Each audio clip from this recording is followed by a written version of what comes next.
It's very complex.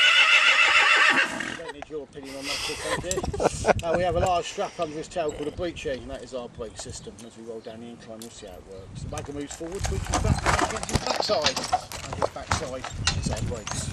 When we drive the wagons, we're only looking for one thing: large backsides. The bigger they are, the better your brakes are big. Actually, we should fit computerised ABS brake system, and this is probably far more reliable. Now, this horse is an interesting one. He was bought by a school for £3,500 for kids to go horse riding, and it was never ever going to happen. He was unrideable, he was undrivable, he was on just about everything else.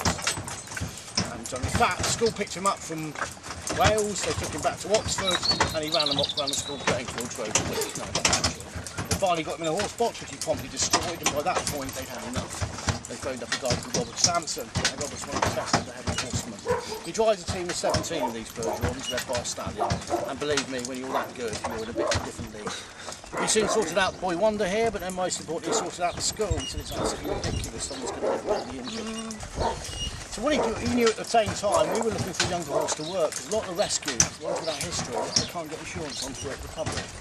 So Rob recommended he came here, and he did. But interestingly, we had a phone call 2 days ago from the person that sold him. They now want him back.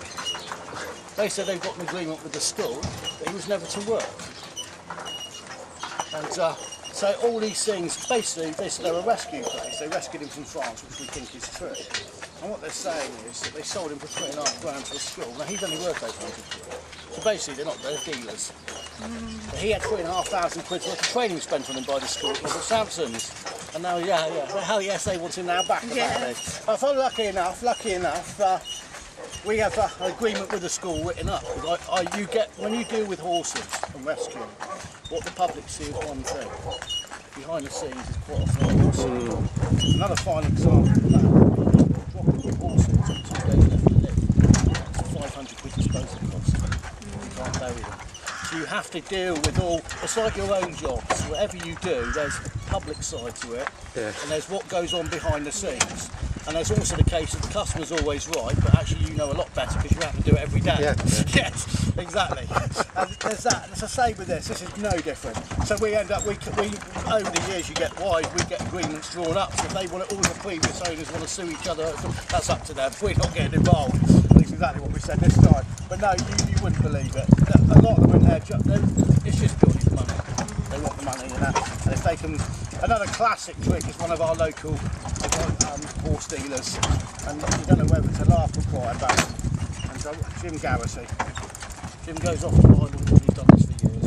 He takes a big Arctic out there and buys the most cheapest, rubbishy horses you've ever seen in your life. Underfed, half-starved, you name it, he don't care, 10 points. They come back here, so we've got an advert running in our local bags, coloured composite sale. So someone rings up, and old Jim has got the Irish gab, I can tell you. Time he's finished, you are in tears. You bought the horse, 800 quid, 900 £1. Yeah, it's had a hard time, this horse, it ain't looking too clever, and it really ain't. So, but it was a ride and drive, it was this, that, and all the rest of it, it will be worth everyone's practice done. So the horse is bought. So, 6, 7, 8 months later, Jim gets a phone call from the owners. By which point this horse is immaculate. Oh yes, they spent absolute thousands at the vets. It's absolutely, it's had everything, it's registered, it's open, if you name it. It's bloody wild, this thing. It is that. Look Jim, this horse is no good for our daughter, it's totally wild, don't know what. Oh dear, Jim goes.